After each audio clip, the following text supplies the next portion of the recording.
Good morning, beautiful community, and welcome to our Sunday Dharma service. My name is Kathy, and I am happy to preside today.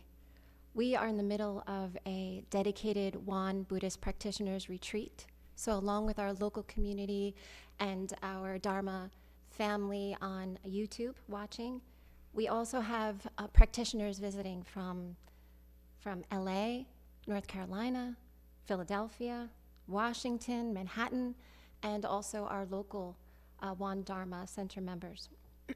So together today we will practice Qigong, sitting, sutra chanting, and we will listen to a Dharma talk. So let's begin our gathering today with Qigong practice. Please bring your palms together and rise and stand in front of your cushions and welcome Jason. Good morning. Such a pleasure to be with such a diverse and large group today. So we're just going to start with our hands on our lower dantian and just take a moment to see where your energy's at. Feel free to go inside and just notice your energy. Start to bring your thoughts and your awareness back into yourself to begin this practice.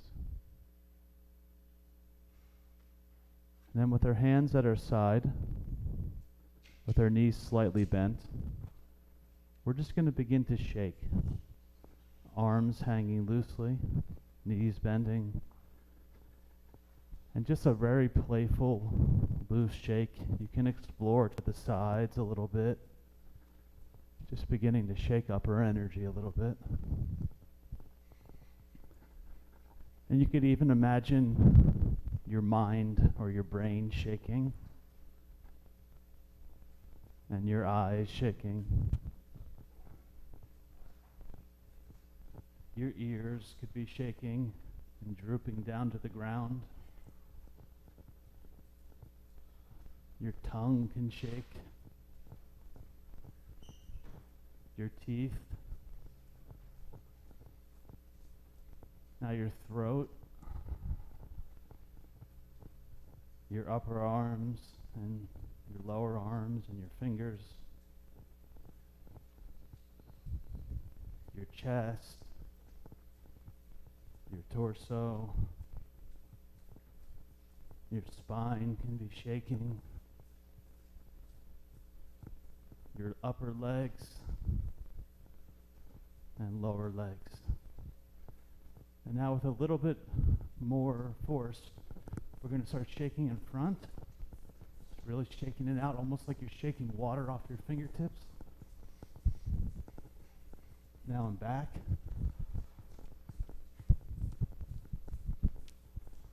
To the sides.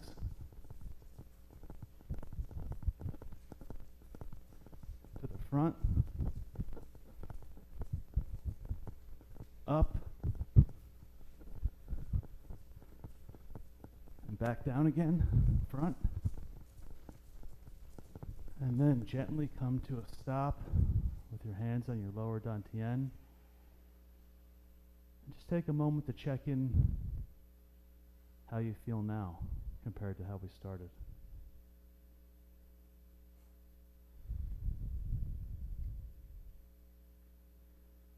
Now, using your imagination, imagine you're hanging from the moon on a tall swing. And you're going to be swinging through space using your hands like shovels to scoop up chi and pour them into your head, down into your body. So it's going to look like this. Just going to do this for a minute or two. Just big hands scooping up chi, flying through space.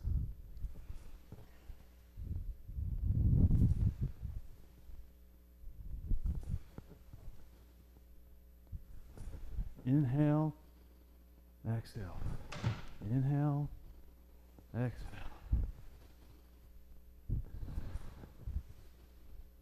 You can use your imagination to fly anywhere you want to go.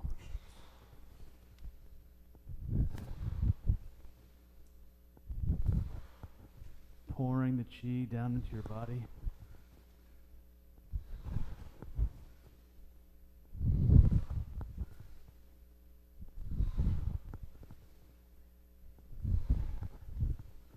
Just another minute.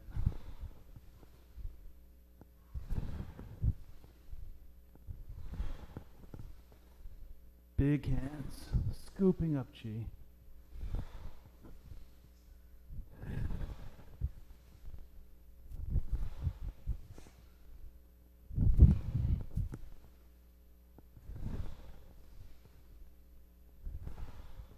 Do 5 more.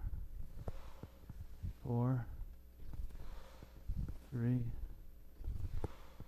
2, and 1. Great. Now let's just stand in a standing posture, activating our heart and our middle dantian. Imagining you have a ball of chi that's almost half in your body and half out. And with relaxed shoulders and relaxed arms and your knees slightly bent, we're just going to stand here and put our awareness into our heart, activating our compassionate heart, giving and receiving love fully, and awakening our heart center.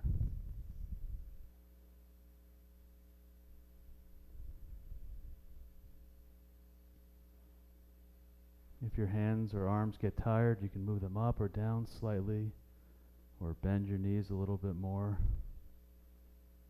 Try to remain comfortable and relaxed.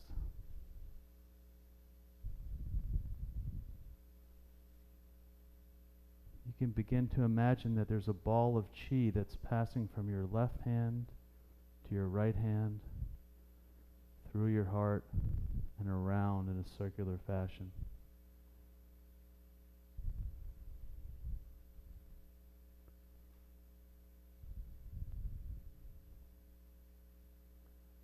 Activating and awakening your heart center.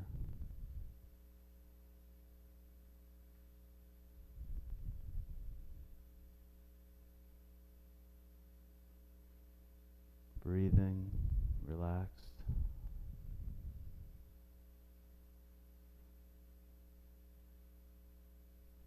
Awakening your compassion and the wisdom of your heart.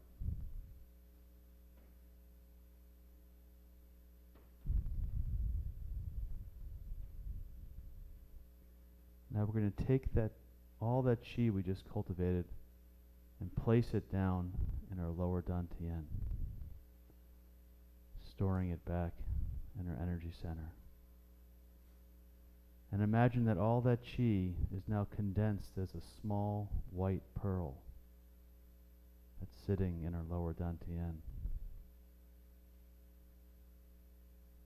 And as a bubble can float up through water, imagine that ball of chi rising up through your stomach, expanding into your heart, growing more brightly and stronger into your throat, and then pops into your head and face, bringing a broad smile to your lips. Your eyes are smiling, your forehead smiling. And let that smile shine brightly on every cell of your body, like the sun shining on the morning dew. And you can say, I am in chi, chi is in me. I am in chi, chi is in me. I am in chi, chi is in me. Thank you. Please remain standing for the next portion. Thank you, Jason. Now we'll continue our practice with bowing. If you see the circle behind my head, in Won Buddhism, this is the symbol for universal truth or our true nature. And it's also called the Dharmakaya Buddha Fourfold Grace. So if we put our palms together, we're going to make 4 standing bows. We bow in gratitude to the grace of heaven and earth, the infinite source of marvelous existence.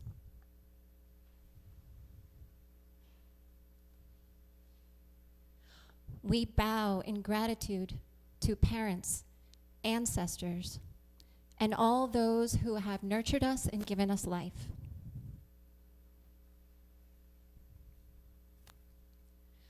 We bow in gratitude to the grace of fellow beings, embracing the truth of interconnectedness.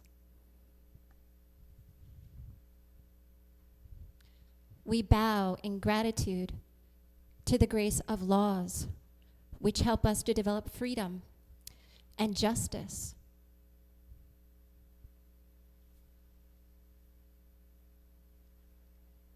Please be seated.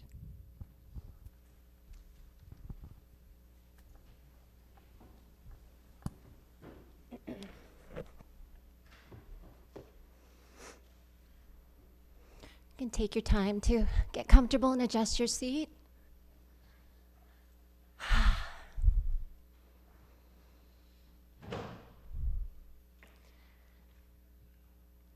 So now Catherine will give us instructions on the method of sitting meditation.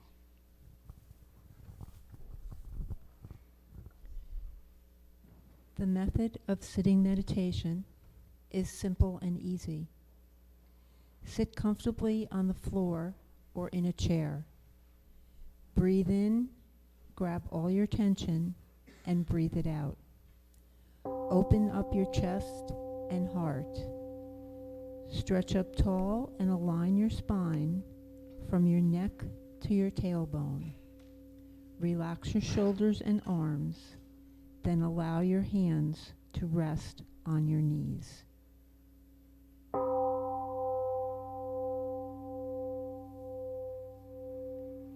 Bring your attention to your breath. As you exhale, release all mental and physical tension. Invite your attention to abide in your chi energy field, which is called Danjan. This is located about 2 inches below your navel and is the power center for your breathing.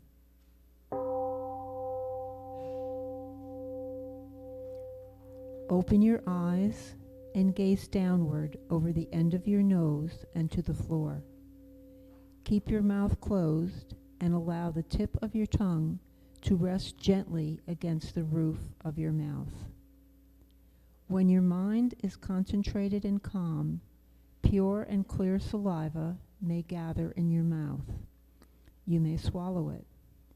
Relax your facial muscles and notice your gentle smile. If your face or body begins to itch, do not scratch. This is just a sign of the energy circulating in your body. Simply note the itching and let it pass. If your legs ache unbearably, you may change position very slowly and quietly so that you maintain a calm stillness and do not interrupt others.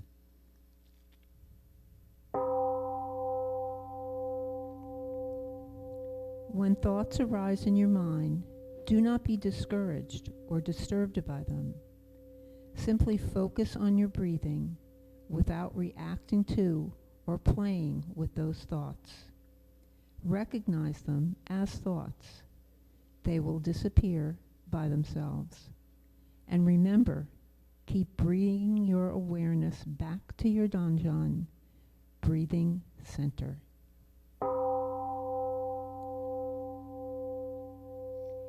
If you continue practicing meditation for a long period of time, you will rest in the realm of samadhi, deep meditation, in which the mind is calm, concentrated, perfectly focused, and at peace, with no distinction between self and others, time and place.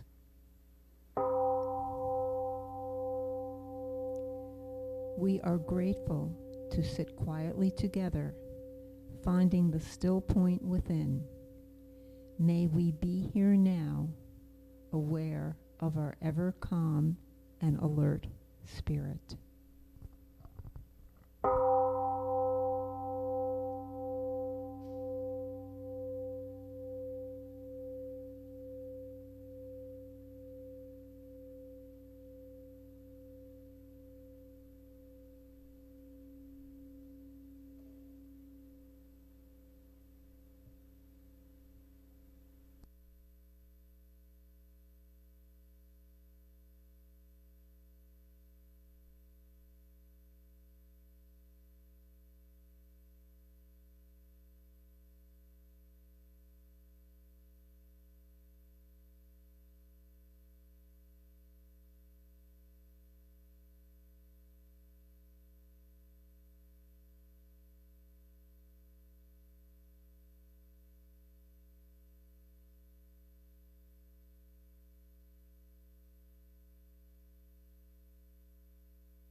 Now, with our full and open hearts, Brian will lead us in sutra chanting meditation. And you can open up your booklets on page 4 and 5.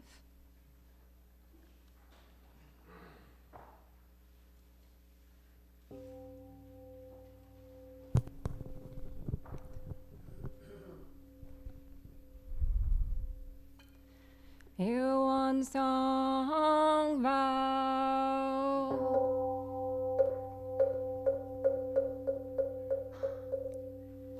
Yuan is the realm of samadhi beyond words and speech, the gateway of birth and death, transcending being and non-being, the origin of heaven and earth, parents, fellow beings and laws, and the nature of all Buddhas, enlightened masters, Lord, enlightened people and sentient beings. One manifests as both permanence and impermanence, viewed as permanence. One unfolds into an infinite world that is ever abiding, spontaneous, just as it is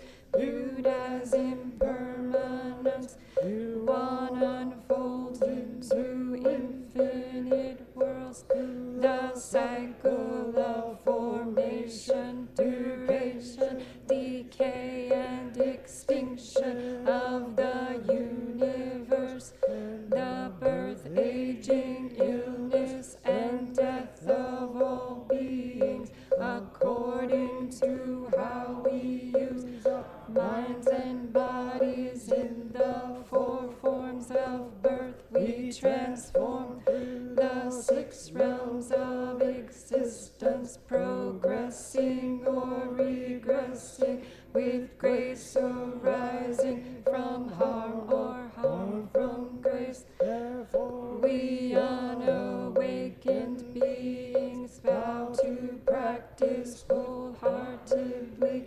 modeling ourselves after Ilwan Song, the Dharmakaya Buddha, by cultivating our minds and bodies deeply, knowing human affairs and universal principles thoroughly, and using our minds and bodies skillfully, thus progressing rather than regressing, and receiving grace rather than harm, until we attain the great empowerment of Ilwan and become one with the nature of Ilwan.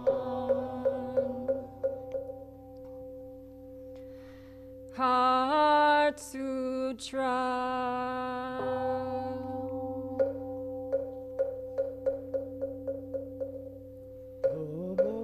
Bodhisattva of great compassion, when deeply practicing Prajnaparamita, realize that all 5 aggregates are empty, and thus became free from all suffering and distress. O Shariputra, form does not differ from emptiness. Emptiness does not differ from form. Form is emptiness. Emptiness is form. The same is true of sensations, perceptions, impulses, consciousness. O Shariputra, all dharmas are empty. They do not appear or disappear, are not tainted or pure, do not increase or decrease. In emptiness, no form, no sensations, no perceptions, no impulses, no consciousness,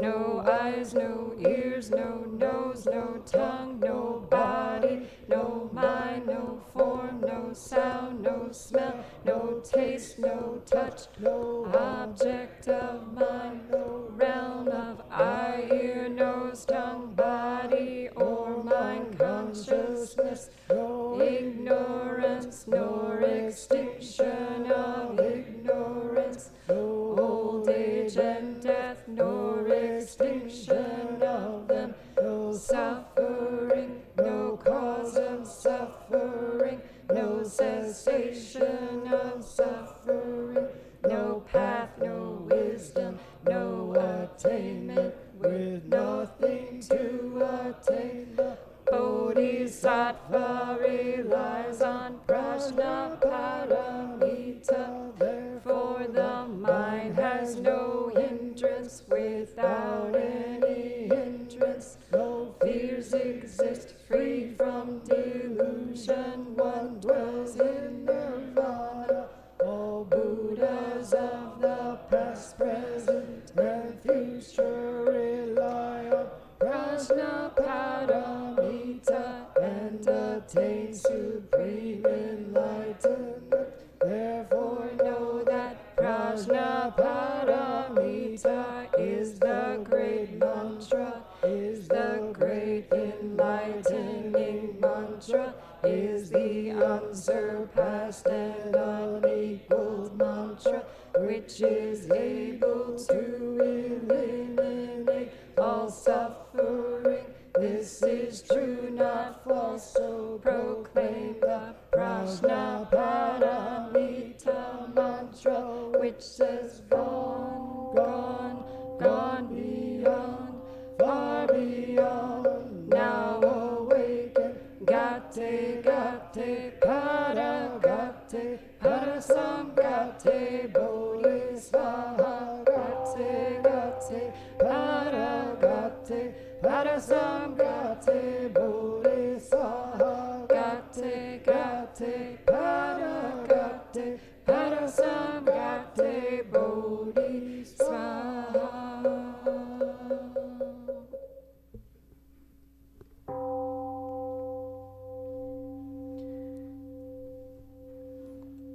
Now we will listen to a Dharma talk by our guest speaker from the Won Institute, Reverend Hojin. The title of her Dharma talk is The Three Jewels of Buddhism and Our Practice. Please put your palms together to welcome Reverend Hojin.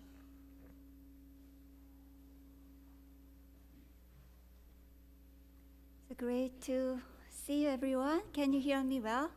Yes. Great, great.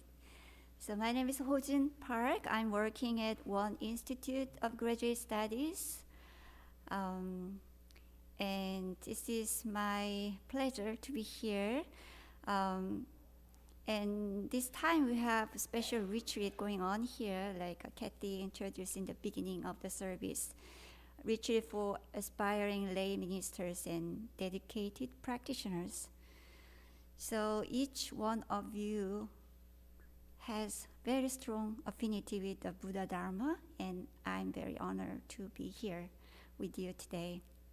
So this time our retreat focused on the theme, the power of mind diary and mindfulness checklist practice in Won Buddhism.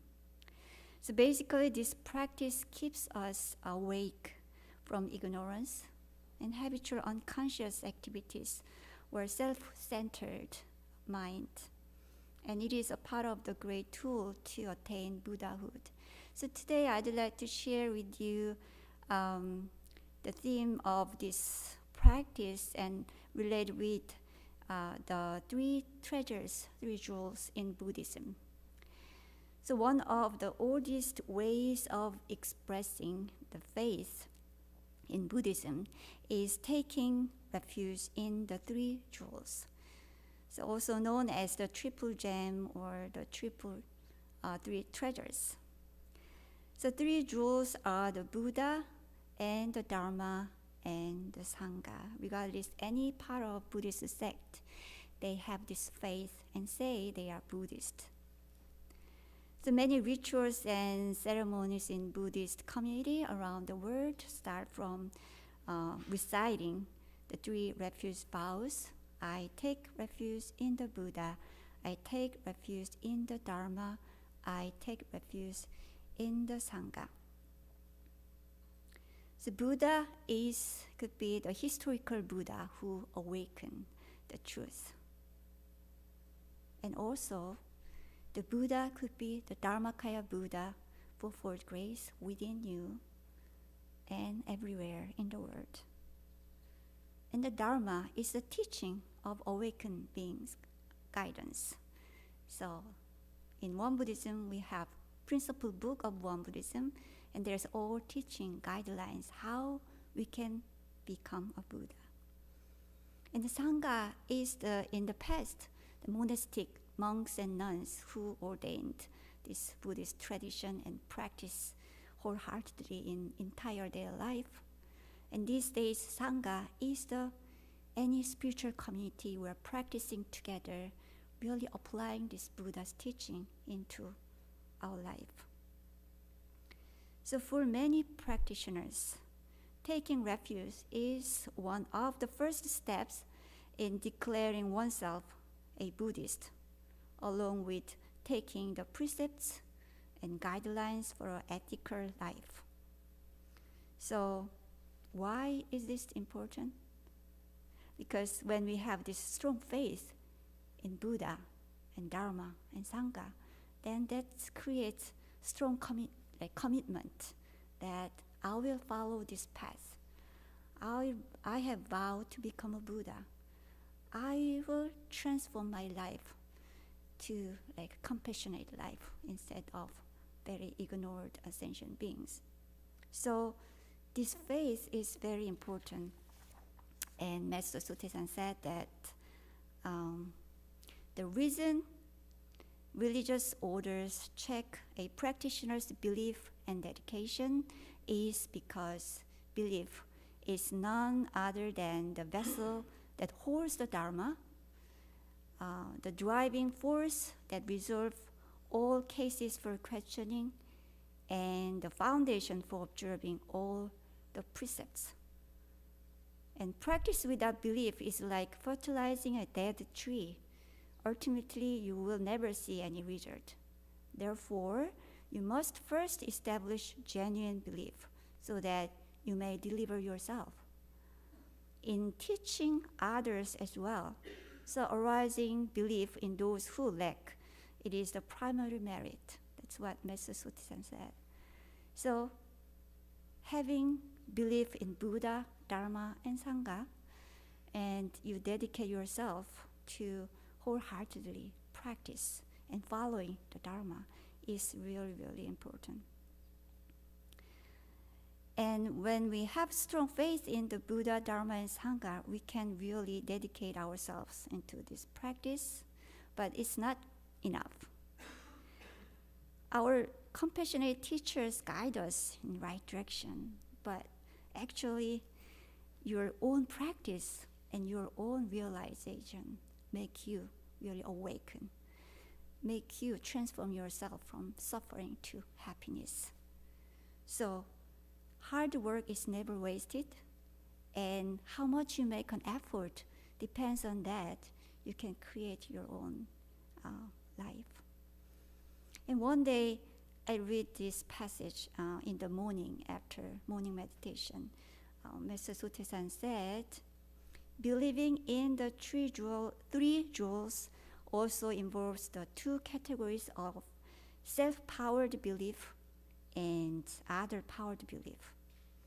So other-powered belief means literally believing in and worshipping the Buddha, Dharma, and Sangha that have actually appeared in the world.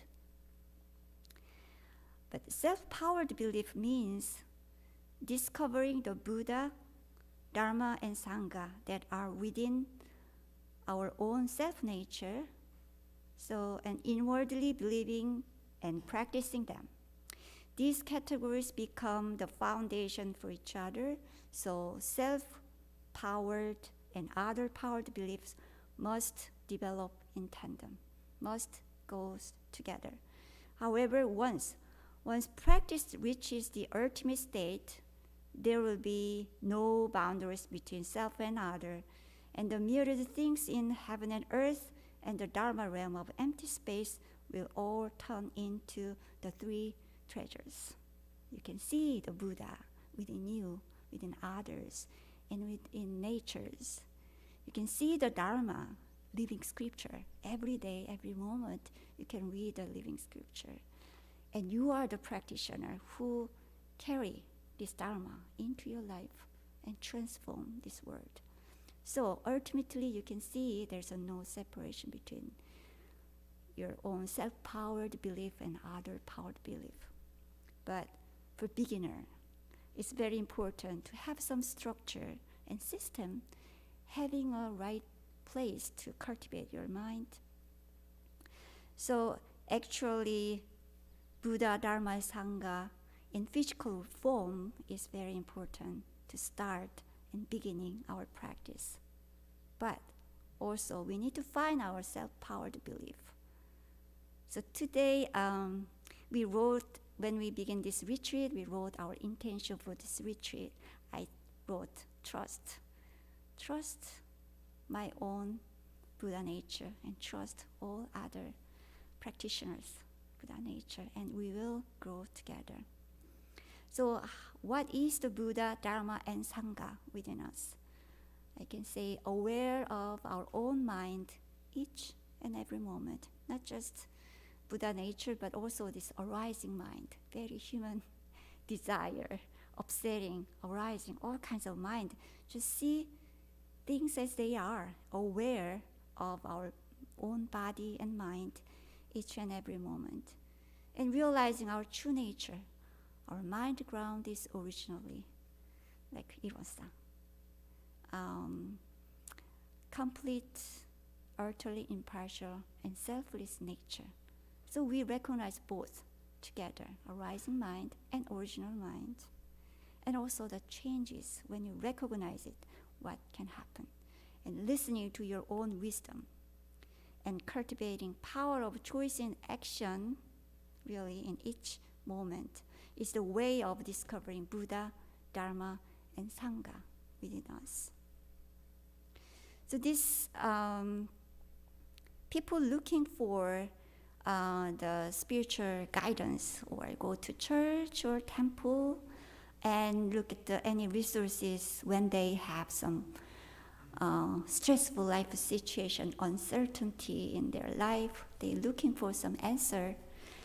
And we say that's the kind of coping mechanism, people looking for religion or spirituality as a resource to cope with their stress. And this community or teachers or teachings and guidelines is common for any other religious tradition too. People have some comfort with the people who have same faith and practice together. But the Buddhist tradition, mindfulness and meditation is a unique coping mechanism compared to other religious tradition. And mind diary, mindfulness checklist, as a Dharma teaching is one Buddhism we have in the scripture is there. So very unique. And how it functions, we can see the cultivating this self-powered belief. We need to see ourselves more clearly. Even when there is no existence of teacher, we also need to see ourselves clearly, like look at the mirror. Then you can see your face. Your eyes always looking for others. But when you see mirror, you can see yourself. So when I was child, my sister said she will watch this service today. She's in West Coast. But she knows me, I really like the writing journal.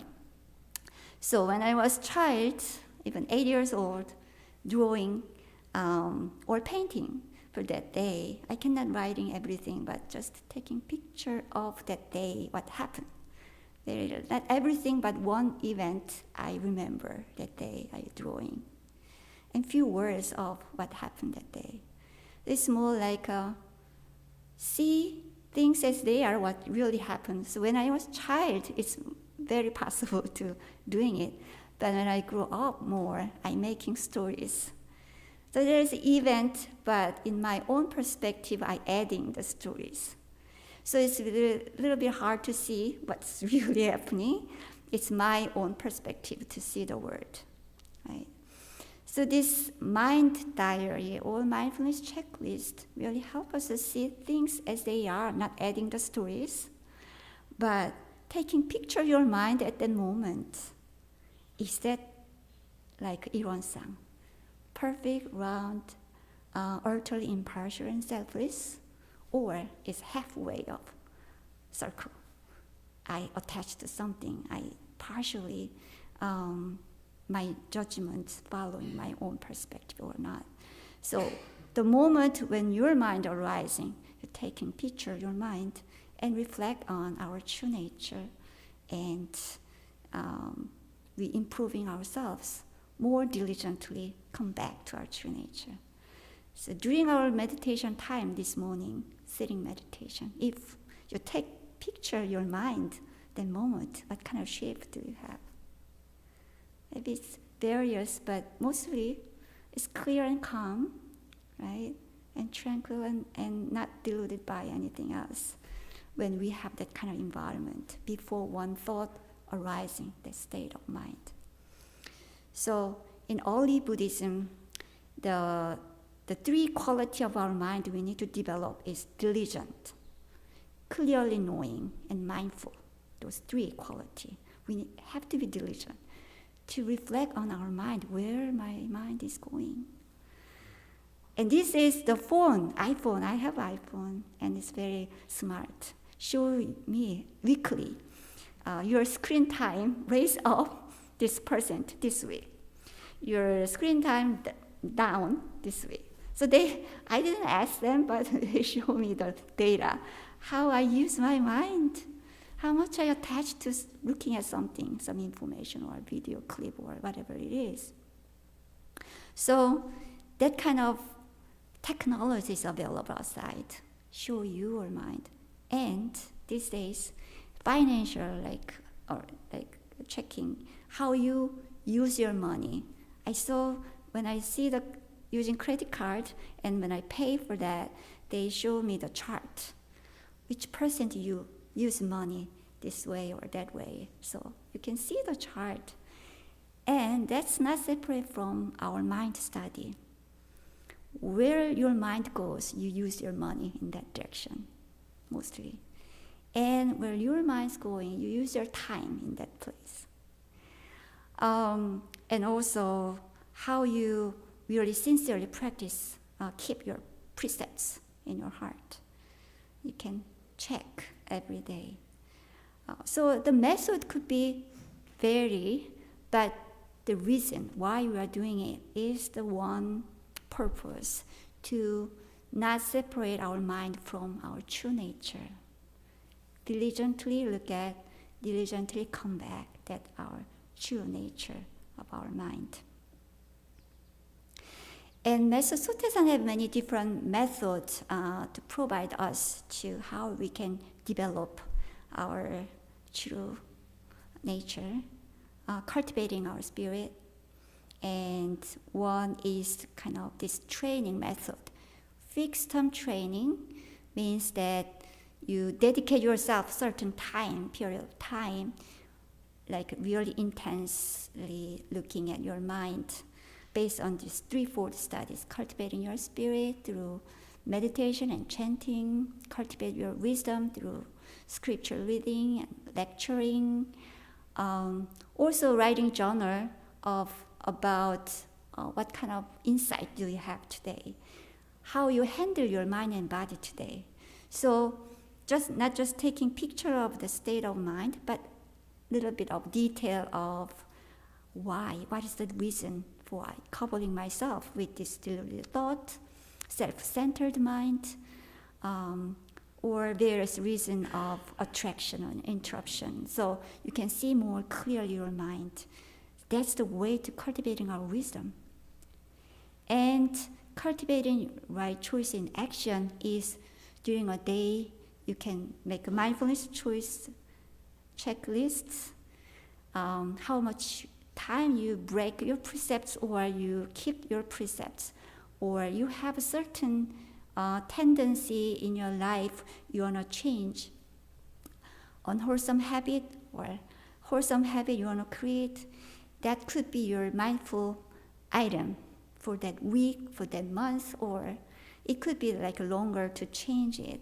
Then you focus on certain items for a certain period of time and make an effort to really look at your mind whenever that triggering situation happens, how much you are mindful. So today, in this retreat time, I am thinking about this wonderful retreat place, One Dharma Center. So some of us came here for fixed term training. I dedicated myself for 5 days of intensive training, and here, look at our mind more clearly. And some of you, our Kyomonim staff working here, for them, this is a daily training. Every day they are working here, they're looking at their mind based on daily training, what Master Sotaesan gives some direction. And some of you, as a local members, came here once a week to reflect on yourself, how you diligently mindful during a week. This time is like regularly checking up or reflect on and sharing your practice together at the temple. So the same place, but everyone of us have different place here, right? Depends on situation. So the mind journal or mindfulness checklist could be vary to each one of us. Finding out your own way, what works for you the best, how it's really keep you this state of mind, like truth of E1. Some of you, it's helpful to writing some scripture, writing down some scripture that day, and you follow that direction that day. End of the day, you can maybe just reflect on how you use your mind based on the teaching or not, right? So do not attach to the format, but you can create your own way to cultivating your mind very well through this journaling practice or mind diary. And so that's great tool to share in your practice with your Dharma friends or teachers. The resource, the data. You did this week, I'm focusing on this mindfulness item for week. And it works this way, and this is not working that way. So we can share based on that data. You can share with your friends. So it's not private journaling. It's more like how we make an effort to practice our mind diligently that week. So we openly share with trust Dharma friends and teacher, and you give some feedback and bring back to your life and applying it and see how it works.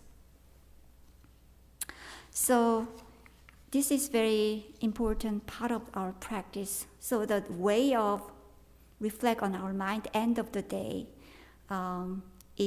depends on how you really cultivate and structuring or supporting your practice based on our teaching.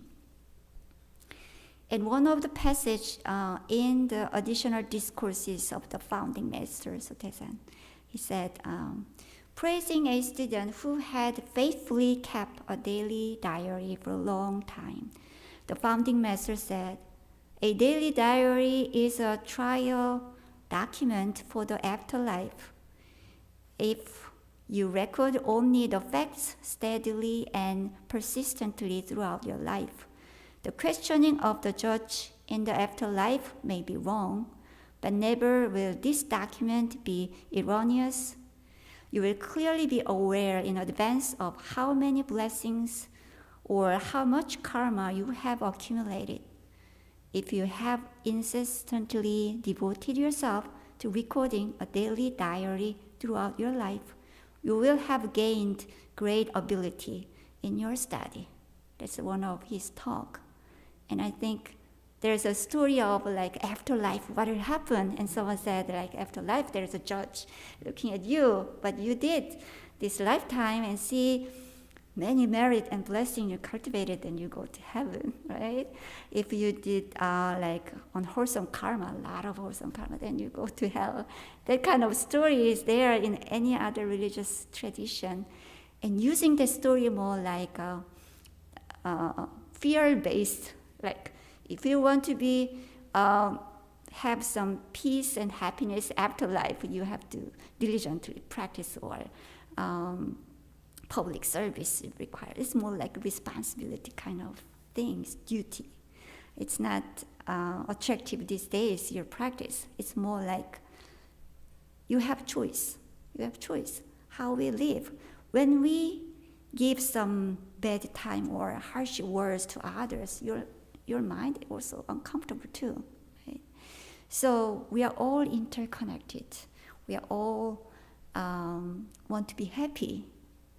And so whenever I came here, the cat, Hemi, the one Dharma cat, he's really friendly and welcoming. And he shows his kind of communicate with people in his own way, right?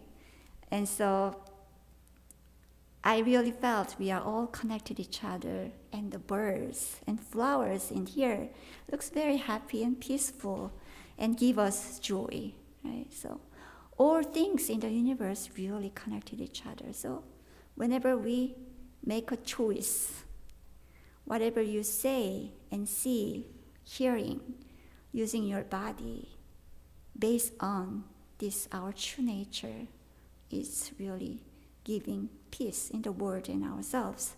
So when you see the Dharma words of Ironsang, there's 6 circles there. One circle is enough, but Master Sotaesan clearly says 6 circles there. And this one sang is to be used when you use your eyes. That means not covering yourself with your own discriminative mind or your own perception, but see things as they are clearly. And on Thursday we had like graduation ceremony, and we have acupuncture studies at one institute and one Buddhist studies program. And one of the practitioner acupuncture studies student gave a speech, and she said, as a practitioner, when she see the patient, she asked to herself, am I seeing clearly as they are, or I covering myself with something, my deluded thoughts or my own perception? She asking herself, and ask us to see, ask to ourselves in each and every moment when you see something, did you see really? Yeah, not just appearance, but really see things as they are. Same thing as whenever we use our 6 senses, hearing as they are, not covered by our own greedy mind or ignorance. So let's practice diligently, and end of the day, having some recording of your day, that day, how much are you mindful or not. It could be just a short sentence of word. It could be checklist, whatever works for you. And you can tell a person's mind by how they use time and how they use money. Everyone is given 24 hours a day, but we all use it differently. So living a more awakened life depends on when and where we choose to practice. So when we make choices with sound thought, our life becomes abundant. Our heart opens, and we start to notice the suffering of others. Wisdom and equanimity are cultivated. So I'd like to closing my talk with the Central Head Dharma Master Chonsan's Dharma talk a few years ago. The original intent of founding Master Sotaesan's teaching is not about knowing, but about putting into practice what we know. There is no special group only who could practice his Dharma. The founding Master opened the gate of deliverance with great loving kindness and compassion, so that anyone who practices can succeed. In all matters, let us make mindful choice in action 1,000 times 10,000 times, 100 million times to show the great virtue of non-action. Thank you.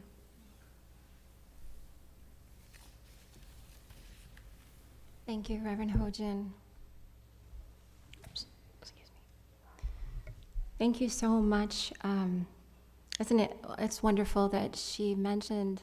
Thank you for telling us to trust in the Buddha, Dharma, and Sangha in our own nature, and then to practice diligently so that we can realize that we are the living scripture. Now, Kelly will read the essential dharmas of daily practice. Essential dharmas of daily practice. Page 1. 9. Oh, page 1. The mind is Is it originally free Oops, from 6. I apologize, 6. The disturbances arise in response to sensory conditions. Let us restore the equanimity of our true nature by by letting go of disturbances. 2. The The mind is originally originally free from delusion, but delusions arise in response to sensory conditions. Let us restore the wisdom of our true nature by letting go of delusions. Number 3. The mind is originally free from wrongdoing, but wrongdoings arise in response to sensory conditions. Let us restore the precepts of our true nature by letting go of wrongdoings. Number 4. Let us replace disbelief, greed, laziness, and ignorance with belief, zeal, questioning, and dedication. Number 5. Let us turn resentment into gratitude. Number 6. Let us turn dependency into self-reliance. Number 7. Let us turn reluctance to learn into willingness to learn well. Number 8. Let us turn reluctance to teach into willingness to teach well. Number 9. Let us turn a lack of public spirit into eagerness to serve the good of all.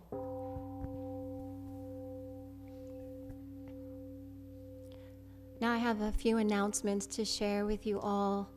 On August 20th, we have a special service, and it's called Self-Transformation Day. And this is a really special day when 10 of our community will receive Dharma names and their first 10 precepts. So please join us for service. And afterwards, we have a potluck lunch and outdoor music concert with some of the local musicians. So there is a sign-up sheet in the foyer. So if you're coming, please try to sign up so we know how many are coming. And also, if you'd like to contribute to potluck, there's a space for that as well. If you could put down if you're going to bring something, that'd be helpful. And then we have a new class online through the Wan Institute, and it's a continuing education class, and it's called the Early History of Wan Buddhism. I have a flyer right here. You can see it in the foyer. And this class is the Wan Institute of Graduate Studies. It starts Tuesday, August 22nd through October 24th. It's 6:30 p.m. to 8:30 p.m. And then there are 2 new classes, in-person classes as well. So we have Tai Chi Basics class with Fran and Elizabeth starting, and it will be 3 Thursdays starting on August 31st from 7 to 8 p.m. And the second class is called Body Rewilding with Ruthie Frazier. It's somatic art and yoga. So this starts September 6th, Wednesday from 9:30 a.m. to 11 a.m.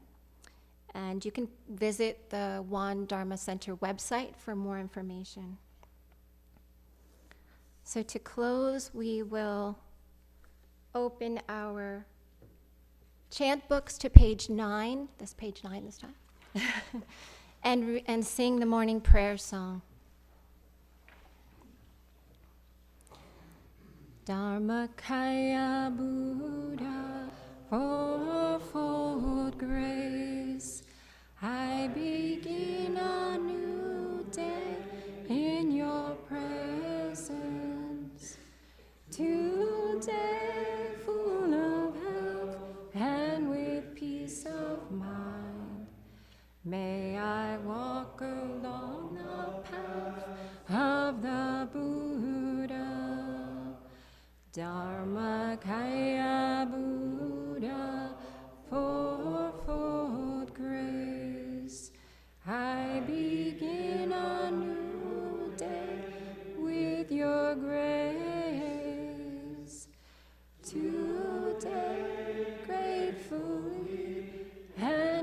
gentle words. May I live in harmony with all those I meet. Dharmakaya Buddha, fourfold grace. I begin a new day with compassion. Today, making the world a more loving place. May I do all that I can for one world. Thank you so much for your practice today and there. Please enjoy tea out in the foyer as well.